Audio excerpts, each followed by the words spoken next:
नमस्कार दोस्तों, एएसएससी प्रिपरेशन के यूट्यूब चैनल से का स्वागत है। और दोस्तों हम लोग सीटेट सीडीपी यानी कि बाल विकास और जो शिक्षा शास्त्र है उसके विषय हम लोग पढ़ रहे थे। अब तक हम लोगों ने लगभग सभी टॉपिक्स को कवर कर लिया है।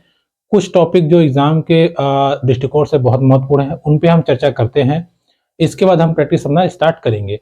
देखिए, आज का जो टॉपिक है वो हमारा है एनसीएफ 2005। देखिए, बहुत जरूरी टॉपिक है ये। इससे आपको हर बार एग्जाम में 8 से 10 प्रश्न आपको मिलते हैं।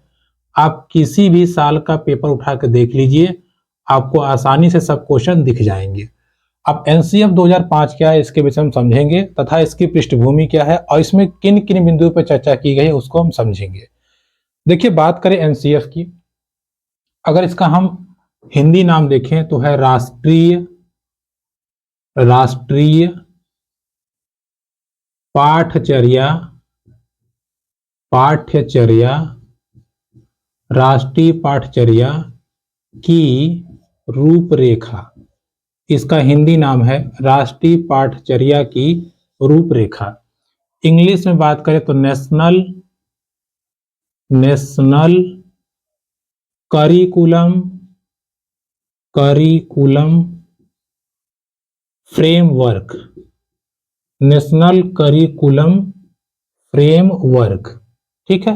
एनसीएफ 2005 या राष्ट्रीय पाठ्यचर्या की रूपरेखा, एनसीएफ नेशनल करिकुलम फ्रेमवर्क।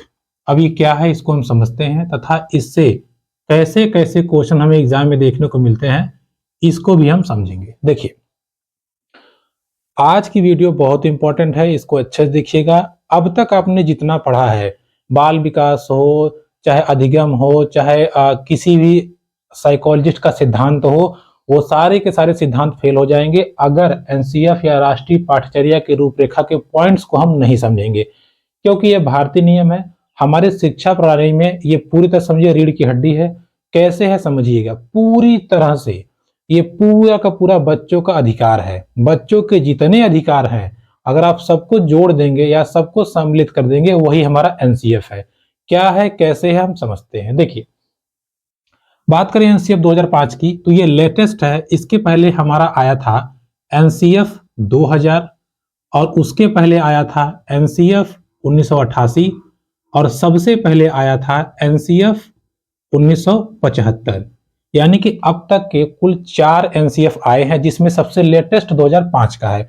अगर हम इसको पढ़ लेंगे तो इन सब में जो भी पॉइंट्स आए हैं, जो भी पॉजिटिव टर्म्स हैं, वो सब हमारे इसमें समाहित हो जाते हैं। राष्ट्रीय पाठचर्या की रूपरेखा सबसे पहला अगर पूछता है कब आया तो 1975 में, ठीक है, इसको आप ध्यान रखे रहिएगा। उसके बाद जो लेटेस्ट है वो 2005 का है। अब क्या है, कैसे है, इस चीज को हम समझते हैं। पहले आपको समझ में आ गया, पहला पॉइंट 1975 में आया था, ठीक है। अब देखिए, चीजों को ध्यान से हम समझेंगे। कैसे समझेंगे, एक एक चीज हम आपको क्लियर करते जाएंगे। देखिए, एनसीएफ 1975 मैंने आपको बताया कि ये पहला था, इसके बाद आया 1988 में और इसके बाद आया सन 2000 में, और इस समय जो लेटेस्ट चल रहा है वो 2005 का चल रहा है। इसमें भी संशोधन की बात कही जा रही है, फिलहाल अभी तक नहीं हुआ है, तो लेटेस्ट हमारा 2005 का है। कैसे है, क्या है, समझते हैं। देखिए, बात करें एनसीएफ 2005 की, सीधा सीधा कहता है एनसीएफ 2005 एक दस्तावेज है। क्या है, दस्तावेज। दस्तावेज जैसे कि आप कह सकते हैं कि लेखा जोखा है।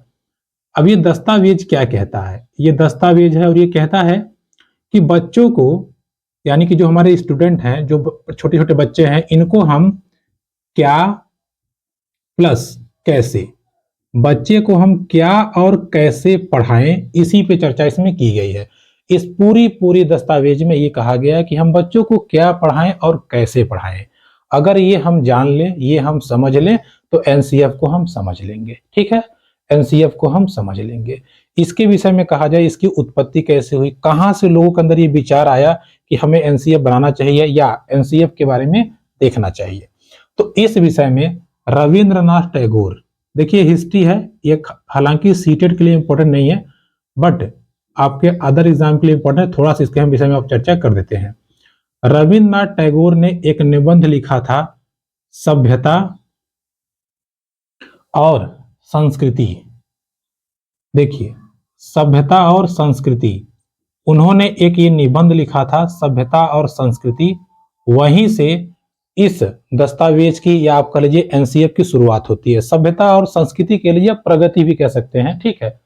इसको आप प्रगति कहिए तो बेटर रहेगा। देखिए, सभ्यता और प्रगति, उन्होंने ये निबंध लिखा था। सभ्यता और प्रगति मतलब एक इथिक रूप से हम कैसे प्रोग्रेस कर सकते हैं, कैसे आगे बढ़ सकते हैं, उन्होंने निबंध लिखा था, जहां से इसका आइडिया आया या यहीं से एनसीएफ की उत्पत्ति मानी जाती है, ठीक है। एनसीएफ को जांच करने के लिए या एनसीएफ को बढ़ावा देने के लिए एसपाल समिति का गठन हुआ। एसपाल समिति, प्रोफेसर एसपाल थे, जिनके नेतृत्व में या आप कह सकते हैं जिनकी अध्यक्षता में एसपाल समिति 1992 में बनी। इसने अपनी रिपोर्ट 93 में दे दी और कहा कि एनसीएफ में ये पॉइंट्स होने चाहिए जिससे हमारे बच्चे अच्छे से बढ़ें। और सबसे अच्छी बात इन्होंने जो कही, इन्होंने कहा शिक्षा बिना बोझ। यही एनसीएफ का सार है, ठीक है, शिक्षा बिना बोझ। यानी कि जो भी बच्चों को पढ़ाया जाए, जो भी सिखाया जाए, उसमें बोझ ना हो। बच्चों का किताबी ज्ञान कम किया जाए या बच्चों को किताब जो बहुत मोटी मोटी वो लोग ले लेते हैं उसको कम किया जाए। तो शिक्षा बिना बोझ के, ये किसने कहा था? एसपाल समिति ने कहा था। इस संदर्भ में या एनसीएफ के संदर्भ में यशपाल समिति ने कहा था कि शिक्षा को बिना बोझ के बनाया जाए या शिक्षा को जितना हो सके बच्चों की जो मोटी मोटी किताबें हैं उसको कम किया जाए, हल्का किया जाए। क्लियर? ये बात हुई एनसीएफ 2005 के चर्चा के विषय में या उसमें क्या क्या महत्वपूर्ण बिंदु थे। अब हम चर्चा करते हैं कि एनसीएफ कहता क्या है, वो कहना क्या चाहता है, अर्थात क्यों बनाया गया इसको, ठीक है। तो एनसीएफ ने सबसे पहले क्या कहा? एनसीएफ ने कहा देखो भैया, हमारी 5 थ्योरी है। एनसीएफ ने कहा हमारे 5 सिद्धांत हैं, पहले तो आप ये फॉलो कीजिए। अच्छा, चलिए देखते हैं कौन कौन से सिद्धांत थे। एनसीएफ ने कहा बच्चों के ज्ञान को, कौन से ज्ञान को? स्कूली ज्ञान को, यानी कि बच्चा जो स्कूल में पढ़ रहा है इसको जोड़ दिया जाए। किससे जोड़ दिया जाए? बाहरी दुनिया से, या आप कह सकते हैं वास्तविक दुनिया से या जीवन से जोड़ दिया जाए। तो बच्चे के ज्ञान को, बच्चे को जो भी आता है या जो भी वो पढ़ना चाहता है, स्कूल का पाठ्यक्रम कुछ इस प्रकार से बनाइए कि बच्चा जब पढ़े उसको रिलेट कर पाए अपने बाहरी वातावरण से या वो जिस जिस परिवेश में रह रहा है उससे वो संबंधित कर पाए। जब वो कर लेगा तो आराम से चीजों को सीखता जाएगा, ठीक है। ये पहला कहा गया, 5 सिद्धांत का पहला सिद्धांत। दूसरा ये कहा गया कि देखो भाई, बच्चों को रटंत प्रणाली से एकदम खत्म करो। पहले बच्चे के ऊपर कुछ भी ऐसा पाठ्यक्रम न बनाया जाए या कुछ भी ऐसी चीजें न समझाई जाए या बताई जाए कि बच्चा रटंत प्रणाली को अपनाए। तो रटन प्रणाली हटाया जाए, ठीक है, या खत्म किया जाए, या कम नहीं खत्म ही कर दो। तो इसमें यह कहा गया कि रटंत प्रणाली को खत्म किया जाए, खत्म किया जाए। ऐसा पाठ्यक्रम आप बनाइए कि बच्चों को रटना ना पड़े। तो याद है आपको? देखिए, अब कहीं ना कहीं आपने इस शब्द को पढ़ा हुआ है, लेकिन एनसीएफ सीधा बोलता है कि बच्चों को रटने की प्रणाली से बिल्कुल हटाइए। बच्चा रटना नहीं चाहिए, अगर रट रहा है तो उसमें दिक्कत है। तो ये हमारा हुआ दूसरा सिद्धांत। इसके बाद ये बताया गया कि देखो, बच्चे का जो भी पाठ्यक्रम हो, जो भी आप बच्चे को सिखाना चाहते हैं, जो भी आप बताना चाहते हैं, जो भी किताब में आप चैप्टर रख रहे हैं, पाठ्यक्रम जो पुस्तक केंद्रित ना हो।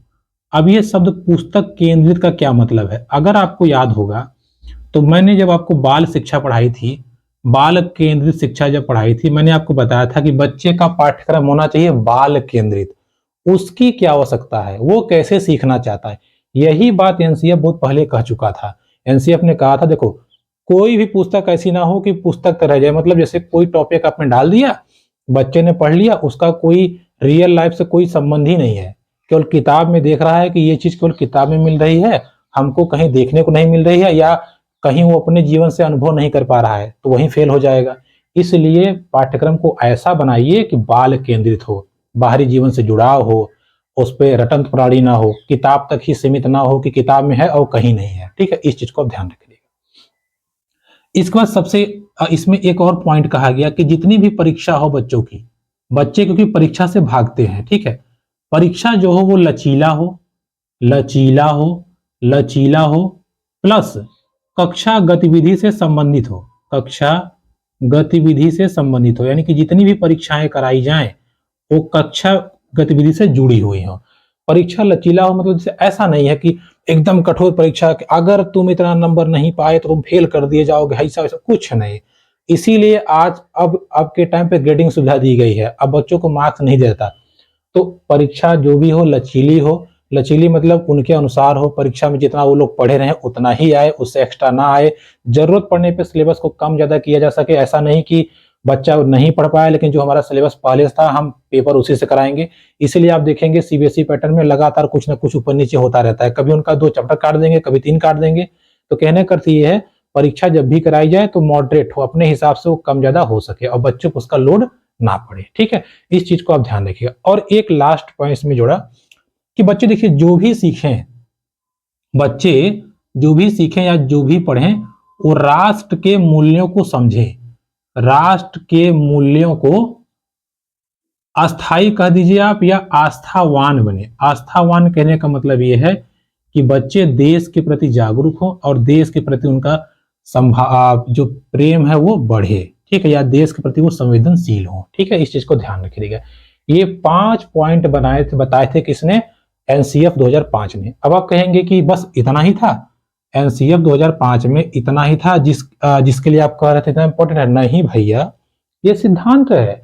सिद्धांत मतलब आप जो भी पाठ्यक्रम बनाइए ना तो वो रटन प्रणाली पे हो, ऐसा हो कि स्कूल के ज्ञान को हम बाहरी ज्ञान से जोड़ सकें।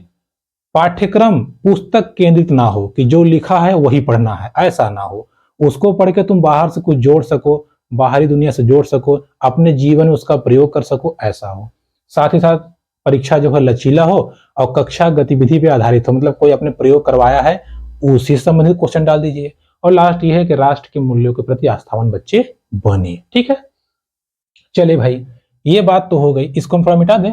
देखिए, ये समझ रहिएगा कि रविन्द्रनाथ टैगोर जी से आया था, अब इसको थोड़ा सा हम मिटाते हैं। ठीक है, अब देखिए समझिएगा।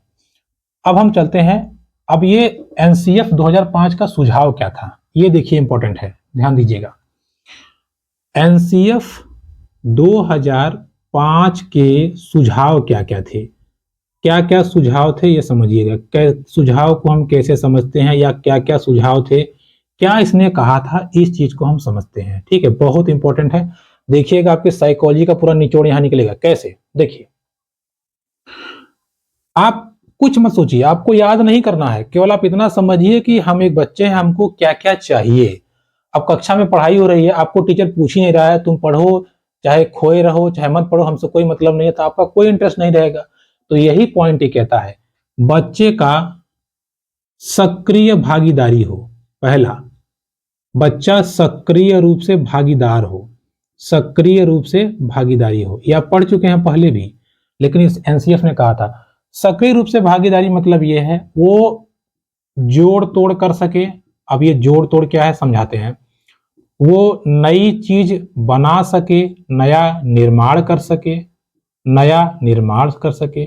बच्चे को अवसर प्राप्त हो, अवसर के साथ साथ बच्चा खोज पर भी कार्य कर पाए, बच्चा खोज पर भी कार्य कर पाए। इसका कहने का मतलब ये है, सक्रिय भागीदारी का मतलब ये है कि ऐसे पाठचर्या आप बनाइए, ऐसी पाठचर्या का निर्माण कीजिए या ऐसा पाठ्यक्रम हो जिसमें बच्चा एक्टिव रूप से पार्टिसिपेट कर पाए कि मुझे करना ही करना है, उसका इंटरेस्ट बढ़े, उसकी जिज्ञासा बढ़े, वो ऑटोमेटिक उसमें कूद जाए। या लालायित रहे, सर हम करेंगे हम करेंगे, बच्चे से करते हैं ना, सर हम करेंगे, और वो चीजों को तोड़ जोड़ सके। मतलब कुछ ऐसी एक्टिविटी रखिए, जैसे कोई खिलौना दीजिए, बेटा इसको तोड़ो, तो वो खिलौने का जैसे मान लीजिए घोड़ा है, मुंडी तोड़ा, पैर तोड़ा, ये तोड़ा, अलग अलग हो गया, चलो बेटा इसको बनाओ, तो तब फिर उसको बना भी सके, यानी कि वो बिगाड़ भी सके बना भी सके।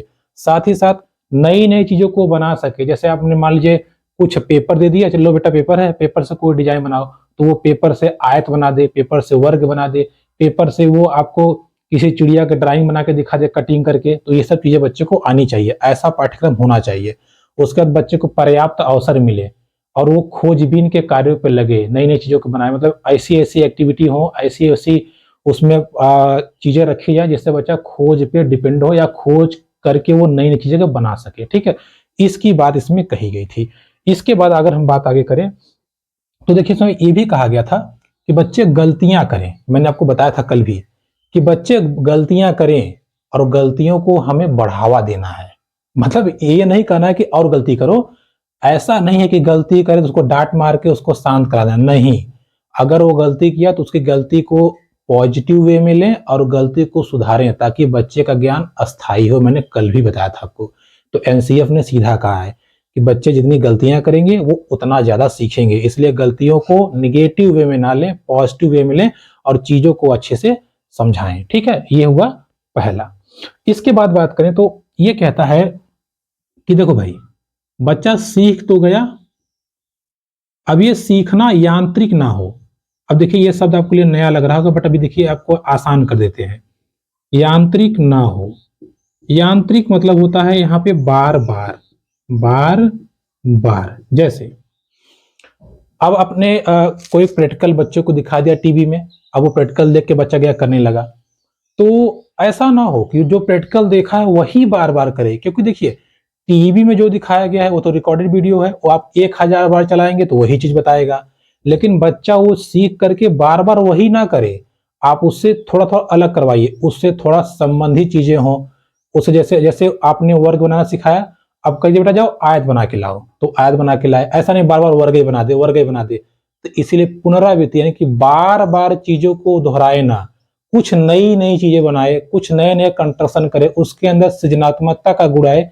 ये कहा था एनसीएफ 2005 ने। क्लियर? आगे बढ़ते हैं। अगला पॉइंट है, देखिए अब इसमें यही सब चीजें आएंगी, बच्चा क्या कर रहा है या क्या क्या कर रहा है, यही हमें चीजें में समझनी है। ठीक है, तो 2 पॉइंट हो गए आपके, पहला ये हो गया, दूसरा अब देखिए आगे बढ़ते हैं। तीसरा ये कहता है कि बच्चे के अंदर देखिए डर और अनुशासन, ये 2 चीज ध्यान रखिएगा। डर और अनुशासन बनाने की बजाय, डर और अनुशासन बनाने की बजाय कक्षा का वातावरण आप आनंदमय, आनंदमय प्लस संतोषजनक बनाइए, संतोषजनक बनाइए। देखिए इसका समझिए बात। जैसे क्या होता है कि कुछ बच्चे ना बहुत उतावले होते हैं, उतावले कह लीजिए कि बहुत एक्साइटेड होते हैं। जैसे आप किसी और बच्चे से अच्छा सवाल पूछेंगे वो पट से बोल देगा, किसी और से कुछ कहेंगे वो पट से बोलेगा सर हम करें, सर बताए। जैसे आपने कहा बेटा बताओ 2 और 5 कितने होंगे, तुम खड़े हो तो दूसरा बोल देगा 7, आपको बड़ी गुस्सा आएगी, मार इसको 2 चपाट। ऐसा नहीं करना है। कक्षा को आप उसको समझाइए और कहिए देखो बेटा तुमको आता है, उसको भी सीखना है, उसको समझाइए ताकि वो समझे इस बात को कि हाँ सही बात सर कर रहे हैं, हम ही बस नहीं है, पढ़ने वाले सब हैं, सबको सीखना है। मतलब उसको संतुष्टि प्राप्त हो। आप ये नहीं कि उसको डरा धमका के या उसको डिसिप्लिन का रूल दिखा के बैठा दीजिए, ये नहीं करना है। तो डर और अनुशासन, ये आपको ऐसी कक्षा बनानी ही नहीं है, आपको ऐसा कक्षा बनाना है जो आनंदमय हो, जिसमें बच्चा खुश भी रहे और उसको संतोष भी रहे कि हाँ जो सर कह रहे हैं सही कह रहे हैं, ये हमको मानना चाहिए, ऐसी कक्षा हो। ठीक है, अब इसी में आप एक पॉइंट और जोड़ सकते हैं कि दंड और पुरस्कार को सीमित किया जाए। अब देखिए इसमें अब थोड़ा सा कहीं कहीं आप देखेंगे तो इसमें गड़बड़ी हो जाती है। क्या गड़बड़ी, ध्यान समझिएगा। दंड और पुरस्कार को सीमित किया जाए। अब आपको यहां समझ में आ रहा होगा कि चलो ये तो समझ में आ गया कि भाई दंड नहीं देना है, मारना पीटना नहीं है, ये बात तो ठीक है, क्लियर है। पुरस्कार को सीमित किया जाए, इसका क्या मतलब है? देखिए इसका मतलब समझाते हैं हम आपको। इसका मतलब ये है, जैसे मान लीजिए आपने 10 बच्चे खड़े हैं, उसमें से 2 बच्चे अच्छे पढ़ने में, आप उनको हर बार पेन दे रहे हैं, बाकी बच्चों को नहीं दे रहे हैं, तो बाकी बच्चों के अंदर धीरे धीरे हीन भावना आने लगेगी या वो अपने को कम समझने लगेंगे और धीरे धीरे उनके अंदर नकारात्मक भाव पैदा होगा। ऐसा नहीं करना है। आपको पुरस्कार देना है तो किसी विशेष अवसर पर दीजिए, प्लस पुरस्कार के रूप में आप शाबाशी दे सकते हैं। पैसा रुपया नहीं देना है, ऑप्शन में आएगा कि उसको बहुमूल्य किताबें दे दीजिए, नहीं। पुरस्कार के रूप में आप उसे शाबाशी दीजिए कि शाबाश बेटा तुमने अच्छा किया, चलो बेटे सब लोग इनसे सीखो और आप लोग भी अच्छा करो, ये कर सकते हैं आप। उसके साथ साथ आप शाबाश करते और उसके साथ साथ आप उसको कुछ अच्छे वर्ड की, देखो बहुत अच्छा लड़का है, आप सब अच्छे हैं, आप सब इनके जैसे बनने का प्रयास कीजिए, प्रेरित कीजिए। ठीक है, उसकी प्रशंसा कीजिए, उसको शाबाशी दीजिए, बजाय उसके उसको बहुमूल्य उपहार देने के बजाय आप ये कीजिए। तो यही कहा गया है कि पुरस्कार भी ज्यादा नहीं देना चाहिए हिसाब से। ठीक है, तो पुरस्कार और दंड को सीमित किया जाए। ठीक है, इस चीज को आप ध्यान रखिएगा। आगे बढ़ते हैं और अगली चीज को हम समझते हैं। देखिए इसके बाद एनसीएफ ने कहा कि मातृभाषा को बढ़ावा दिया जाए। बच्चे के मातृभाषा को बिल्कुल आपको बढ़ावा देना है और उसकी संस्कृति को बढ़ावा दिया जाए। जिस भी परिप्रेक्ष्य से वो आता हो, जहां से भी आता हो, उसकी मातृभाषा को बढ़ावा दिया जाए। जितना आप उसकी मातृभाषा को इनकरेज करेंगे, बच्चा उतना ही सीखेगा, उतना ही नई नई चीजों को समझेगा।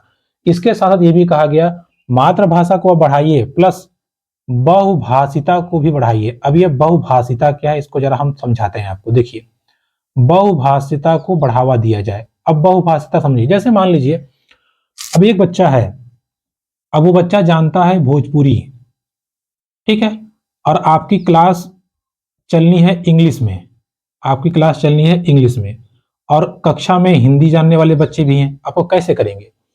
तो इसीलिए यह कहा गया कि बहुभाषिता को बढ़ावा दिया जाए। और बहुभाषिता ज्यादातर अपने यहाँ 3 लैंग्वेज पे काम करती है। कैसे? देखिए, भोजपुरी वाले बच्चे को हिंदी सिखाइए, हिंदी के बाद धीरे धीरे उसको इंग्लिश पे लेके आइए, और फिर इन तीनों का समावेशन कर दीजिए। जब तीनों का समावेशन कर देंगे, बच्चा सीख जाएगा। जैसे भोजपुरी वाले बच्चे को पहले धीरे धीरे धीरे उसकी भाषा को लेके आइए खड़ी बोली में, खड़ी बोली में लेके फिर धीरे धीरे उसको इंग्लिश की तरफ लेके जाइए। भोजपुरी वाले को डायरेक्ट इंग्लिश पे लेके जाएंगे तो भाग जाएगा, क्लास छोड़ के पढ़ेगा नहीं।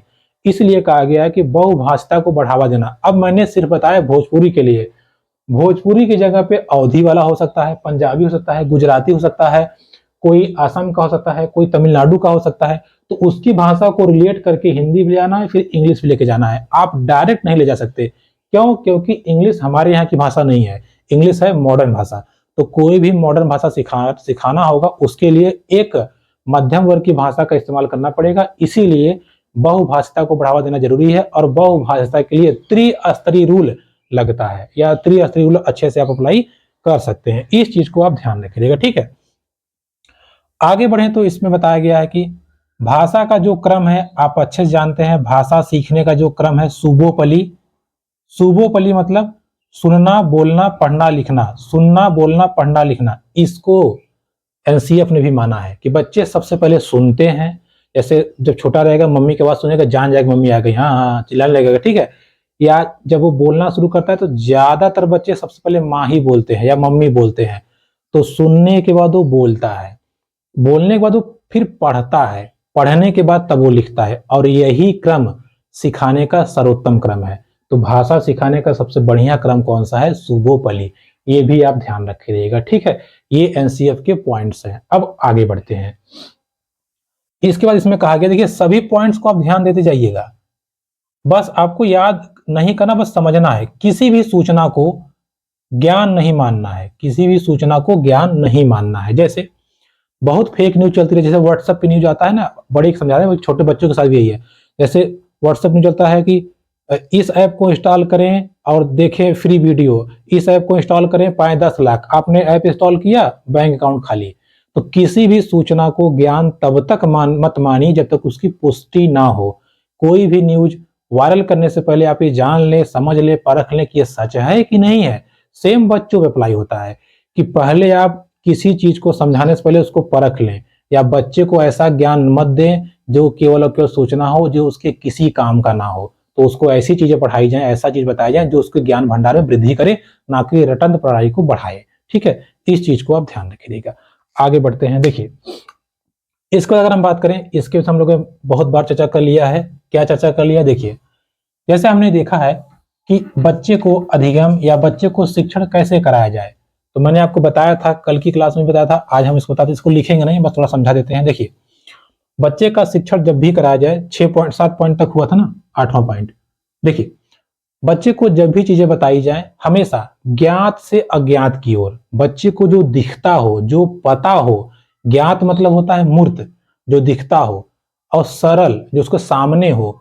तो सरल से कठिन की ओर बताएं, मूर्त से अमूर्त की ओर बताएं।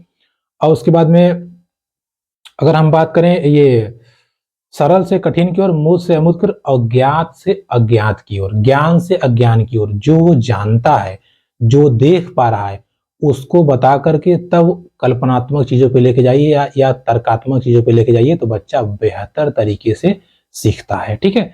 ये सारी बातें एनसीएफ ने कही है। 180 पेज की किताब है, आप उतना नहीं पढ़ पाएंगे, इसलिए वो पॉइंट्स निकाल के लाए हैं जो आपके लिए एग्जाम के पॉइंट ऑफ व्यू से बहुत इंपॉर्टेंट है। अब देखिए, सारे के सारे पॉइंट अब तक जो आप 17 वीडियो पढ़े हैं, सब मैच कर रहा है ना। तो अगर आपने ये पढ़ लिया ना, तो साइकोलॉजी आधा तक खत्म हो जाएगी। आगे बढ़ते हैं। अब कुछ चीजें और हैं, उसको हम समझते हैं। देखिए, आगे चीजें क्या है, जैसे कि कहा गया इसमें यह है कि सह शैक्षिक गतिविधि। अब देखिए सह शैक्षिक गतिविधि क्या है।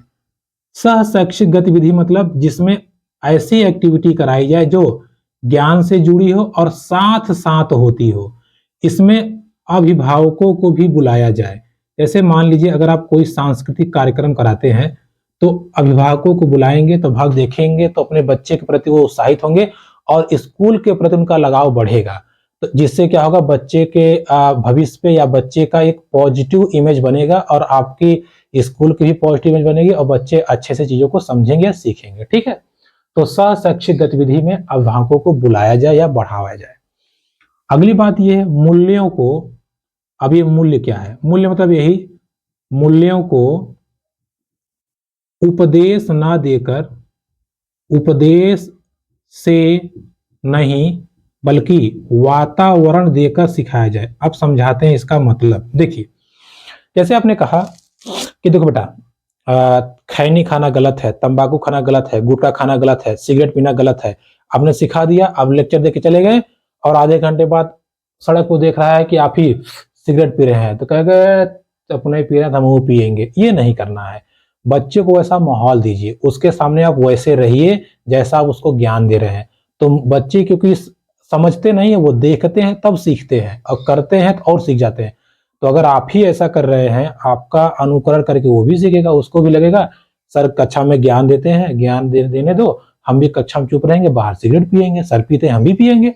जब सर पीते पीते टीचर बन गए, हम भी पीते पीते टीचर बन जाएंगे। तो ऐसा नहीं करना है। ठीक है, मूल्यों को उपदेश से नहीं वातावरण दीजिए, वैसा माहौल बनाइए ताकि बच्चे उस चीज को सीखें और बच्चे उस चीज को समझें। ठीक है, अगला पॉइंट क्लियर करते हैं। देखिए अगला पॉइंट ये है कि जैसे कि बच्चे का जो लेवल है, जो मेंटल लेवल है कह लीजिए, या उनका जो पढ़ने का आयु है, आयु अनुसार कह लीजिए या मेंटल लेवल अनुसार, मानसिक मानसिक स्तर के अनुसार पाठ्यक्रम को बनाया जाए। मानसिक स्तर मतलब जिस आयु के बच्चे हों उसी हिसाब से किताबें बनाई जाएं। मोटी किताबें हटा दी जाएं, मोटी प्लस विशाल। मोटी और जो बड़ी बड़ी किताबें हैं, बुक्स हैं, उनको क्या किया जाए, हटा करके जीवन से जुड़ी संदर्भ रहित, संदर्भ सहित किताबें या जीवन से जुड़ी संदर्भ रहित तथ्यों को उसमें रखा जाए ताकि बच्चे से सीखे। तो मोटी किताबों को हटाना है और मानसिक स्तर के अनुसार किताबों को बनाना है। ठीक है, ये किसने कहा था? एनसीएफ। अब देखिए जितने पॉइंट्स आप पढ़ते जा रहे हैं सब बच्चों के लिए है, कुछ भी हमारे आपके लिए नहीं है, सब बच्चों के लेवल का बनाना है। चलिए आगे बढ़ते हैं, कुछ पॉइंट्स को और देखते हैं। देखिए अगला ये कहा गया है कि पुस्तकालय, जैसे अगर आपने लाइब्रेरी बनाया है पुस्तकालय, तो आप किताब मत दीजिए, जाओ बेटा ले जाओ। तो वो जाएगा अपने हिसाब किताब देखेगा, हाथी वाला कहानी सर हम नहीं पढ़ेंगे, ठीक है ले जाओ। तो पुस्तकालय में बच्चों को स्वयं पुस्तक चुनने का अवसर दिया जाए, आपको नहीं देना है। ठीक है, पुस्तकालय से स्वयं पुस्तक चुनने का अवसर, स्वयं पुस्तक चुनने का अवसर किसको दिया जाए? बच्चों को दिया जाए, जिससे वो नई नई चीजें सीखें और समझें। अगला कहा गया है कि शांति शिक्षा, ऐसी एजुकेशन दो जिससे वो पीस की तरफ बढ़े, मतलब अहिंसा की तरफ बढ़े, हिंसा की तरफ ना बढ़े। प्लस महिला सम्मान। ठीक है, महिला सम्मान के प्रति उन्हें जागरूक करना या महिलाओं का वो सम्मान करें, ये भी ऐसी शिक्षा उनको देनी है। किसको? बच्चों को देनी है कि महिलाओं का सम्मान करो वगैरह वगैरह। ठीक है, अगला पॉइंट ये है कि जब भी कोई सांस्कृतिक कार्यक्रम कराया जाए स्कूल में, जब भी कोई सांस्कृतिक कार्यक्रम कराया जाए तो इसमें मनोरंजन ना हो, मनोरंजन ना हो, बल्कि मनोरंजन की जगह पर इसका उद्देश्य सम्मिलित हो, इसका उद्देश्य सम्मिलित हो। जैसे आज हम लोग 15 अगस्त 26 जनवरी मनाते हैं तो क्या होता है, डीजे लगा के डांस बजा दो, हो गया, हाँ हाँ लड्डू बांटो, चल दिया। लेकिन नहीं, 15 अगस्त 26 जनवरी या कोई भी सांस्कृतिक कार्यक्रम हो, कोई भी राष्ट्रीय पर्व हो, उस पर बच्चों को ये समझाना चाहिए कि ये क्यों मनाते हैं, क्या क्या लोगों ने बलिदान दिया, कैसे कैसे हमारे सैनिक शहीद हुए, तमाम प्रकार की चीजें उन्हें बतानी चाहिए ताकि वो देश के प्रति जागरूक हो या देश के प्रति उनकी भावना जो है वो पॉजिटिव बने। ठीक है, तो इसको आप ध्यान रखें, सौंदर्य ऐसा देना चाहिए। अब इसके बाद में ये काम हो गया। अब अगली बात करें तो टीचर के बारे में ये बताया गया है कि बच्चों को, टीचर को अकादमिक संसाधन, अकादमिक संसाधन प्लस नवाचार समय पर उपलब्ध कराया जाए। समय पर मतलब जैसे कि जो भी टीचर अकादमिक मतलब होता है एकेडमिक, जो टीचर एकेडमिक पढ़ाई जिस भी क्षेत्र में किया है, चाहे वो साइंस हो, चाहे वो मैथ हो, चाहे वो साइकोलॉजी हो, चाहे वो आपका कह लीजिए कला हो, जो भी हो, उसको उसी के अनुसार रिसोर्सेज दिए जाएं और बराबर उसका इनोवेशन किया जाए। इनोवेशन मतलब नवाचार की गतिविधियां उसको बराबर ट्रेनिंग वगैरह दी जाए ताकि वो टीचर अच्छे सीखे और जाके बच्चों में अप्लाई कर दे या बच्चों को जाके सिखाए। ठीक है, इस चीज को ध्यान रखिएगा। उसके बाद में आपका लास्ट पॉइंट यही आता है कि बच्चों का चहुमुखी विकास किया जाए। चहुमुखी मतलब सर्वांगीण, हर क्षेत्र से बच्चे का सामाजिक, सांस्कृतिक, मनोवैज्ञानिक, शारीरिक, मानसिक, बौद्धिक, जो भी ले लीजिए, सब प्रकार के विकास पे बच्चों का ध्यान दिया जाए। ये कौन कहता है? एनसीएफ। सोचिए 14 पॉइंट हमने लिखा है, कम से कम आपको 20-22 पॉइंट हमने बताया। तो एक बात ध्यान रखिएगा, एनसीएफ जितनी बातें कहा है, हर बातें बच्चों के लिहाज से पॉजिटिव है। तो एग्जाम में जब भी आपसे पूछेगा ना, ऐसे नहीं पूछेगा कि एनसीएफ के अनुसार बताइए ना, वो सीधा कहेगा कि कक्षा 3 की पाठ्यक्रम की पुस्तक कैसे बनानी चाहिए, तो उसमें नीचे ऑप्शन में रहेगा इनमें से कोई एक, तो आप निकाल दीजिएगा। कक्षा 3 या कक्षा 5, या कहेगा प्राथमिक स्तर के बच्चों को या उच्च प्राथमिक स्तर के बच्चों को महिलाओं के प्रति कैसा रहना चाहिए या उनका शिक्षण कैसा होना चाहिए, तो महिलाओं के प्रति सम्मानजनक। तो ये तमाम प्रकार चीजें आपसे पूछेगा, आप उसको अच्छे से निपटा दीजिएगा। किसकी बात कर रहे हैं हम? एनसीएफ की। अब बात समझिएगा, ये तो बात हो गई एनसीएफ की। एनसीएफ ने ये जो सारी बातें कही, ये सारी की सारी बातें उसने किसके विषय में कही थी? पूरे के पूरे पाठ्यक्रम में, चाहे जिसका पाठ्यक्रम हो, हिंदी का हो, इंग्लिश का हो, किसी का भी हो, सबके विषय में उसने ये कहा था। इसको आपको नोटिस करना है। देखिए, मैंने आपको पहली क्लास में बताया था कि सीटेट में चाहे हिंदी हो, चाहे इंग्लिश हो, चाहे आपका संस्कृत हो, चाहे मैथ हो, चाहे ईवीएस हो, चाहे सोशल साइंस हो, चाहे साइंस हो, हर चीजों से 15-15 नंबर साइकोलॉजी सेक्शन आता है और 15 नंबर आपका फैक्ट वाला आता है। तो फैक्ट वाले हम चर्चा कर नहीं रहे हैं, हम कर रहे हैं साइकोलॉजी सेक्शन में। चूंकि एनसीएफ ने भी कुछ बातें कही हैं इन विषयों के संदर्भ में, तो थोड़ा सा हम चर्चा कर लेते हैं। जैसे एनसीएफ ने गणित के संबंध में क्या कहा है, हम समझते हैं। देखिए, एनसीएफ ने गणित के संबंध में कहा है, क्या कहा है, ध्यान समझिएगा, कि गणित में जो भी पुस्तक बनाया जाए या जो भी पाठ्यक्रम बनाया जाए, जो भी पाठ्यक्रम बनाया जाए, वो कक्षा गतिविधि आधारित हो, कक्षा गतिविधि आधारित हो, प्लस बाहरी जीवन से जुड़ाव आधारित हो, बाहरी जीवन से जुड़ाव आधारित हो। अब इसका क्या मतलब है? देखिए, मतलब गणित का आप जो भी पाठ्यक्रम बनाइए, जैसे आपने बना दिया लाभ हानि का, है ना, तो जब आप बच्चे से कहेंगे देखो बेटा, तुम दुकान पे जाते हो 10 रुपए लेकर के, अगर तुम गए, तुमने सामान लिया 5 रुपए का, तुमको दुकानदार 6 रुपए फेर दिया, तो क्या हुआ? तो कहेगा सर जट लिया। अरे जट नहीं लिए, वो 1 रुपए का तुमको फायदा हो गया। ठीक है, तो इसी चीज को आपसे जोड़ते जोड़ते जोड़ते लाभ हानि पे लेके चले जाइए, बच्चा सीख जाएगा। तो कहने का मतलब ये एनसीएफ पहला पॉइंट यही कहता है कि देखो भैया, प्राथमिक कक्षाओं में या छोटी कक्षाओं में जब भी आप गणित बताइए, तो उसका बाहरी जीवन से जुड़ाव हो और वो बच्चा जो भी सवाल हल करे या जो भी चीजों को लगाए, वो बाहरी दुनिया से जोड़ पाए। ठीक है, अर्थात एकीकृत पाठ्यक्रम। तो एकीकृत पाठ्यक्रम करने का मतलब यही है कि बच्चे को गणित की जो भी चीजें बताई जाएं, वो बच्चा उसको समाहित कर पाए या अपने आप को उसमें जोड़ पाए। तो एकीकृत पाठ्यक्रम की बात कही गई। गणित को एकीकृत के रूप में देखा जाए, गणित को अलग विषय ना समझा जाए, गणित को भाषा लैंग्वेज के साथ ही एक समान रखा जाए और उसको सम्मिलित करके बच्चों को बताया जाए। ये बात किसने कही है? ये गणित के संदर्भ में एनसीएफ ने कहा है। तो आपसे पूछता है एनसीएफ के अनुसार गणित क्या है? तो गणित केवल एकीकृत पाठ्यक्रम है जिसको मानव जीवन या जीवन के जुड़ाव के साथ साथ हम पढ़ते हैं, इसीलिए इसको इंटीग्रेटेड कह सकते हैं आप, या एकीकृत पाठ्यक्रम कहा गया है। ठीक है, अब बात करें एसएस। एसएस मतलब होता है सोशल साइंस। सोशल साइंस के विषय में इसने कहा है कि जो भी चीजें बच्चों को बताई जाएं, चाहे सामाजिक हो चाहे सांस्कृतिक हो, सामाजिक हो चाहे सांस्कृतिक हो, ठीक है, इनका वातावरण से परस्पर संबंध करके बताया जाए। वातावरण से परस्पर संबंध करके बताया जाए या वातावरण से परस्पर संबंधित हो। अब ये कहेंगे आप ये क्या बता रहे हैं? जैसे देखिए, आपको कोई सामाजिक तत्व बताना है, जैसे सामाजिक चीजें बतानी, जैसे आपको बताना है महारानी लक्ष्मीबाई के बारे में, आपने महारानी लक्ष्मीबाई के विषय में बता दिया।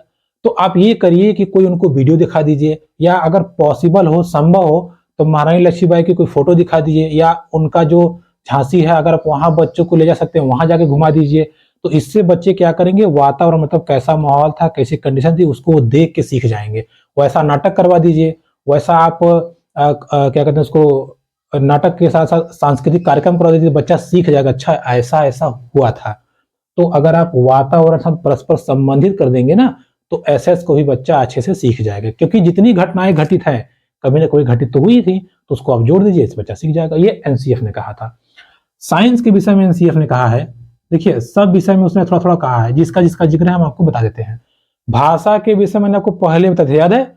भाषा संबंधी मैंने 3 टॉपिक बताया था। एक, भाषा को मातृभाषा में सिखाइए, बहुभाषी सिखाइए और सर्वोपरि। तो भाषा तो पहले क्लियर हो चुका है, चाहे हिंदी हो चाहे इंग्लिश हो। उसके साथ साथ आपका गणित हो गया, एसएस हो गया, साइंस। अब देखिए इसमें कह रहा है कि साइंस के जो भी कॉन्सेप्ट हो, जो भी कॉन्सेप्ट हो, जो भी आप कह लीजिए कि थ्योरम हो, वो एक्टिविटीज प्लस प्रैक्टिकल हो। ठीक है, प्रैक्टिकल आधारित हो। इसलिए आप देखेंगे अपर क्लासेस में एक किट दी जा रही है, पहले नहीं था ये सब सिस्टम, लेकिन अब किट दी जाती है कि बच्चों को प्रयोग करके दिखाए, जैसे सूर्य के 7 रंग कैसे होते हैं, और नींबू कैसे पानी में डूब जाता है, खारे पानी में नहीं डूबता, सॉरी नॉर्मल पानी में तैरता है, खारे पानी में डूब जाता है। तो ये सब चीजें उनको बतानी है। ठीक है, खारे पानी डूबे ना डूबे, शायद उल्टा हमने बोल दिया, खारे पानी में नहीं डूबता और उसमें डूब जाता है। ठीक है, नॉर्मल में। तो ये सब चीजें उनको प्रैक्टिकली समझाइए, यानी कि साइंस के जितने तथ्य हों, जितने कॉन्सेप्ट हों, उसको इस आधार पे बनाया जाए, या ऐसा बनाया जाए कि वो एक्सपेरिमेंट कह लीजिए, प्रैक्टिकल कह लीजिए, या एक्टिविटीज आधारित हो, ताकि बच्चे उस चीजों को अच्छे से समझे और अच्छे से सीखें। ठीक है, क्योंकि ईवीएस प्राथमिक कक्षाओं में ईवीएस पूरा पूरा एक 30 नंबर का मार्क आता है। तो ईवीएस को समझने के लिए, ईवीएस को जानने के लिए एनसीएफ 1975 में ही कहा गया था, जिसको संशोधित कर करके 2005 तक लाया गया। और ये बताया गया, क्या बताया गया, बहुत इंपॉर्टेंट पॉइंट है, कई बार एग्जाम में पूछा है, इसको ध्यान रखिएगा। उन्होंने कहा कि ईवीएस को पहले 2 पार्ट में बांटो, EVS part 1, EVS part 2। EVS part 1 चलेगा कक्षा 1 और 2 में, ईवीएस पार्ट 2 चलेगा 3 से लेके आगे चले जाइए, 4, 5, 6, 7, 8 तक। ठीक है, बात क्या है, कहा कि ईवीएस पार्ट 1 को भाषा प्लस गणित के माध्यम से ही पढ़ाया जाए, यानी कक्षा 1 और 2 के बच्चों को ईवीएस की अलग किताब नहीं देनी है। ईवीएस के टर्म को, ईवीएस के तथ्यों को हिंदी में ही और गणित में सम्मिलित करके बता दिया जाए, या उनको समझा दिया जाए। जैसे हिंदी में कविता आ गई, कोयल करती कुहू कुहू कोई भी, तो अब बच्चे जानेंगे, अच्छा कोयल ऐसे करती है, हाँ बेटा, तो कौवा कैसे करता है, मोर कैसे बोलता है, अच्छा ये कैसे बोलता है, अच्छा मोर हमारा क्या है, राष्ट्रीय पक्षी है। तो ऐसी चीजों को जोड़ते जोड़ते आप हिंदी के माध्यम से ही पर्यावरण का ज्ञान दे दीजिए, या इंग्लिश के माध्यम, जैसे आपसे उसमें कहा 1, 2, 3, 4, 5, 6, 7, 7 महासागर होते हैं हमारे यहाँ। तो अब देखिए, पढ़ तो मैथ रहा है वो, लेकिन एग्जाम्पल से उसको थोड़ी बहुत नॉलेज ईवीएस की भी हो रही है। तो कक्षा 1 और 2 में कहा गया है कि ईवीएस भाग 1 में, जो कि कक्षा 1, 2 के लिए है, उसमें केवल और केवल भाषा और गणित के माध्यम से ईवीएस पढ़ाना है। ईवीएस की कोई भी नई पुस्तक नहीं होगी, वही 3 और 4, 5 में अलग से किताबें आएंगी, आप देख लीजिएगा। आप प्राइमरी के टीचर्स हैं, अगर नहीं है तो पता कर लीजिएगा। कक्षा 3 से ही पर्यावरण की पुस्तक आती है, कक्षा 1, 2 में नहीं है। इसकी जगह इसमें कहा, ये क्वेश्चन बहुत दबा के पूछा हुआ है। ठीक है, आप प्रीवियस पेपर निकाल लीजिएगा, देख लीजिएगा। ठीक है, तो दोस्तों ये थी कि हमारा एनसीएफ का कॉन्सेप्ट क्लियर होता है। लगभग सबके सब पॉइंट्स मैंने आपको क्लियर करा दिए, ताकि चीजें कुछ भी इधर उधर हो निकले ना। उन सब कॉन्सेप्ट को हमने यहाँ पे रख दिया। अब अगर एनसीएफ आपको अच्छे समझ में आ गया, या आपने इस पे समझ बना लिया, तो आप अच्छे से बेहतर एग्जाम कर पाएंगे। सबसे पहले ध्यान रखे रहिएगा, एनसीएफ में फैक्ट वाली चीजों को मत जाइएगा, क्योंकि सीटेट में फैक्ट वाला चीज नहीं पूछता। जैसे एस्पाल्स वगैरह कम पूछता है, लेकिन इसके जो टर्मोलॉजी है वो बहुत पूछता है। देखिए इसमें क्या छूटा है, मातृभाषा में सीख से करके सीखना, ये वो दुनिया भर का सब है, कुछ तो बचा नहीं। अब एनसीएफ का जो लास्ट पॉइंट आप कह लीजिए, या लास्ट टर्म जो है, उसको थोड़ा हम समझ लेते हैं, फिर आगे की चीजों को हम देखेंगे। अब हम समझते हैं कि एनसीएफ की शिक्षण विधियां क्या हैं, या ये क्या कहता है कि कैसे हम सिखाना चाहिए बच्चों को। हालांकि इसके विषय हम लोग डिस्कस कर चुके हैं, क्योंकि देखिए यहाँ पे सम्मिलित रूप है, जो हमने अभी तक पढ़ा था सबका ये सम्मिलित रूप है। तो एनसीएफ 2005 की अगर हम शिक्षण विधियों के बारे में बात करें, मतलब ये कैसे कहता है पढ़ाने के लिए और कैसे आपको क्या क्या करना है, तो उसको हम समझते हैं। देखिए शिक्षण विधियों की बात करें तो पहला ये कहता है कि करके सीखना, बच्चे को अवसर दें, खोजबीन करे, वो चीजों को अच्छे से सीखे, तो करके सीखने पे ये बल देता है। दूसरा बात करें तो निरीक्षण द्वारा सीखना, ये भी हमने आपको पहले ही बता दिया है। निरीक्षण मतलब पहले वो चीजों को देखेगा, निरीक्षण से सीखना। अब पहले वो चीजों को देखेगा, जो उसको बेटर लगेगा उसके द्वारा वो सीखेगा। फिर तीसरा है परीक्षण द्वारा सीखना। परीक्षण मतलब कोई चीज वो अपना नियम कानून अप्लाई करेगा, अगर उसका रिजल्ट पॉजिटिव आया तो उस चीज को वो सीखेगा, नहीं तो वो छोड़ देगा। अगला है सामूहिक सीखना। सामूहिक मतलब होता है ग्रुप में सिखाया जाए बच्चों को। और आखिरी है मिश्रित रूप से सीखना। मिश्रित मतलब टीचर भी साथ में सिखाए और बच्चे भी साथ में सीखते रहे, ठीक है। और लास्ट पॉइंट ये है कि शिक्षण विधि हो चाहे कुछ हो, इसमें टीचर केवल और केवल सुगम करता होता है। टीचर क्या होता है, सुगम करता होता है, मतलब जितना हो सके बच्चों के लिए चीजों को आसान करता जाए ताकि बच्चे अच्छे से चीजों को समझे और सीखे, ठीक है। तो ये थी एनसीएफ 2005 की शिक्षण विधियां। चलिए अब आगे बढ़ते हैं। देखिए हम बात करते हैं कुछ और चीजों पे चलते हैं। जैसे एक दो टर्म रह गए हैं जो बाकियों को समझा देना है हम आपको। जैसे एक छोटा सा टॉपिक है संज्ञान, और एक टॉपिक है भावनाएं। भावनाएं और एक टॉपिक है प्रेरणा। प्रेरणा। देखिए बात करें संज्ञान की, तो संज्ञान क्या है, सीधा सीधा संज्ञान क्या है, हमारा ध्यान कह लीजिए, मेमोरी कह लीजिए, या अनुभव कह लीजिए, उसके आधार पे ध्यान, मेमोरी, स्मृति, अनुभव, इसके आधार पे हमारे जो ज्ञान की वृद्धि होती है यही संज्ञान है, ठीक है।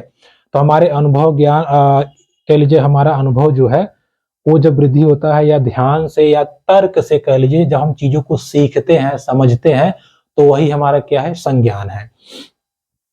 संज्ञान को समझने के लिए हमारा ध्यान उत्तम हो, हमारी स्मृति उत्तम हो, स्मृति के साथ साथ हमारा तर्क ज्ञान और समस्या समाधान ये हमको तीव्र गति से आता रहेगा, तो हम चीजों को सीख जाएंगे। अब देखिए अब यहाँ पे स्मृति लोग डिटेल पढ़ाने लगते हैं, जबकि स्मृति टॉपिक में है ही नहीं कहीं पर। मानते हैं संज्ञान है, ध्यान है, स्मृति है, और ये तर्क और समस्या समाधान, ठीक है, समाधान लिख दिए हैं, समस्या समाधान। अब देखिए समझ लीजिए पहले क्या होता है संज्ञान, समझ में आया आपको। संज्ञान मतलब अनुभव, प्रयोग या हमारे ज्ञान में किसी भी प्रकार अगर वृद्धि होती है तो उसे हम संज्ञान कहते हैं। ध्यान से कैसे, जैसे ध्यान मतलब किसी एक विषय वस्तु, किसी एक कार्य प्रणाली पे हमारा ध्यान केंद्रित होगा, तभी तो हम चीजों को सीख पाएंगे। और उस चीज, सीखी हुई चीज को जितने समय तक अपने दिमाग में हम स्टोर रख पाएंगे उतना ही हमारा ज्ञान भंडार बढ़ेगा। तो स्मृति की बात हो गई। अगर हम ज्यादा समय तक ध्यान रखे रहेंगे तो उसका प्रयोग करके हम क्रिटिकल थिंकिंग द्वारा या तर्क द्वारा किसी भी प्रॉब्लम को सॉल्व कर लेंगे। ये बात कहता है संज्ञान, ठीक है। और यही इसके घटक भी हैं। संज्ञान के घटक हैं तो ध्यान है, स्मृति है, समस्या समाधान है, ये क्या है, संज्ञान के घटक। तो छोटा टॉपिक था, इसको हमने यह निपटा दिया। अब बात आती है भावनाओं की। देखिए भावनाएं क्या है। भावनाएं देखिए दो प्रकार की होती है, एक होती है आंतरिक। अच्छा अभी रुकिए, इसको देखिए भावनाओं की बात करें तो भावनाएं मतलब जैसे कि क्या एक्सप्रेशन है, ठीक है, क्या एक्सप्रेशन है, या चेहरे को अगर हम अगर भावनाओं की बात करें तो जैसे उत्तेजना के कारण, जैसे कह लीजिए कि जैसे हमने किसी को डांट दिया, अब डांट दिया वो धीरे धीरे रोहांसू हो जाएगा, फिर वो रोने लगेगा। तो उत्तेजना के कारण जो भाव उत्पन्न होता है या उत्तेजना के कारण जो क्रियाएं उत्पन्न होती है उसी को हम कहते हैं भावनाएं या इमोशंस। अब ये उत्तेजना पॉजिटिव हो सकती है, निगेटिव भी हो सकती है। अगर आपने बच्चे को डांट डपट दिया तो रोने लगेगा, आपने डांटा डपटा नहीं, उसको तो थोड़ी अच्छी बातें कही तो हंसने लगेगा, थोड़ी सीरियस बात कहेंगे तो सीरियस हो जाएगा। तो उसके चेहरे से आपको समझ में आ जाएगा कि बच्चा कैसा है, या उसके इमोशंस को देख के आप समझ जाएंगे। तो इमोशंस मतलब यही होता है कि उत्तेजना के कारण बच्चे का आप कह लीजिए कि बच्चे के अंदर जो बदलाव देखने को मिलते हैं वो क्या है, भावनाएं हैं। जैसे इसमें शारीरिक बदलाव आता है, शारीरिक बदलाव आता है। देखिए ये टॉपिक है छोटा सा, इसलिए हमें समझाना पड़ गया, हालांकि ये हमने कवर कर लिया है पहले ही। देखिए व्यवहारिक और शारीरिक। शारीरिक मतलब ये है जैसे बच्चे को पसीना आना, शरीर उसका कांपने लगा, जैसे आप किसी छोटे बच्चे डांट दीजिए पिट नालायक कहीं का, तो उसे डर नहीं जाता है, ऐसा आपको देखने लगेगा, रोने लगेगा, तो ये शारीरिक बदलाव हुआ। व्यवहारिक मतलब ये हुआ जैसे आपने उसको डांट उठ दिया तो वो या तो गुस्सा करेगा आपसे, गुस्से में से बैठा रहेगा, कोई लड़का उससे पूछेगा पेन है, मारेगा उसको, भाग यहाँ से, पेन यहाँ कहाँ रखे हैं। मतलब आपके कहने की वजह से या आपकी वजह से उसको अंदर टेंशन आ गया या उसका बिहेवियर चेंज हो गया। ये क्या है, ये आपकी भावनाएं हैं, इमोशंस हैं। ये भी सीखने में थोड़ा सा डिस्टर्ब करती हैं, इसको ध्यान रखिएगा। अगला आता है प्रेरणा। देखिए प्रेरणा की बात करें तो प्रेरणा दो प्रकार की होती है, एक होती है आंतरिक, एक होती है बाहरी। पहले समझ लेते हैं प्रेरणा है क्या। देखिए प्रेरणा एक बाहरी शक्ति है, प्रेरणा एक बाहरी शक्ति है जो नवीन कार्यों को या नए कार्यों को करने के लिए या लक्ष्यों को प्राप्त करने के लिए उत्तेजित करती है, उत्तेजित करती है। जैसे आंतरिक मतलब ये है अगर किसी चीज में बच्चे की सीखने की रुचि है, बच्चे के अंदर जिज्ञासा है, बच्चे के अंदर ललक है, तो उस चीज को आसानी से सीख जाएगा। बाहरी मतलब ये हुआ जैसे आप बच्चे को पुरस्कार दे दीजिए, मोटिवेट कर दीजिए, प्रशंसा कर दीजिए, तो भी बच्चा नई चीजों को सीखने के लिए आगे आने लगेगा। ठीक है, तो ये था दोस्तों आज का हमारा टॉपिक जिसमें एनसीएफ हमने कवर कर लिया। अब एक और दो टॉपिक रह गए हैं, जैसे आपका आरटीई रह गया है 2009 और आपका रह गया है एनईपी 2020। उस टॉपिक को जैसे क्लियर कर लेंगे हमारा पूरा का पूरा सिलेबस कंप्लीट हो जाएगा, फिर हम प्रैक्टिस पे ध्यान देंगे। तो वीडियो पसंद आए तो please like, comment, share, subscribe my YouTube channel. धन्यवाद।